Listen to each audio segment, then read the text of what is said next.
Hi, this is Papa at Myshire Farm, and we're going to do a Ask the Experts today. It's a rainy evening. We're trying to bang out some videos here.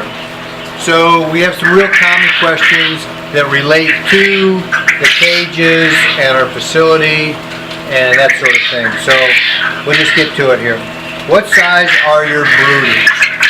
Well, our brooders are 2'4" by 5 foot, and we're using about 16 inches in the depth. That's how big our brooders are. The key factors on a brooder is how you're going to open the door or slide the door, a lid or a slider. Not to make them too deep so you can't reach over. You make them 3 foot deep, and unless you got a 3 foot long arm, you're going to be in trouble. So narrower, 2'8", I would think would be the maximum depth that you'd want to do. I will give you this a clue that a door, a common size door, is 2'8" by 6'8", and that makes an excellent bottom to a brooder. You can find some doors along the road, steel doors preferably. How many birds per square foot? Well, in said brooder, we'll go 6 birds per square foot because they're only in there for 3 or 4 weeks. In the other cages where they're growing out, be it a colony cage or a research cage, we try to stay around 3.5 birds per square foot. You do the key factors, and that's pretty much it. What you can salvage, how many birds you want, and how big your space is. All is going to dictate how tall you can reach, how tall you want to make them, how many you can stack up.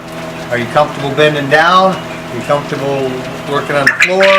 You know, that all is factors.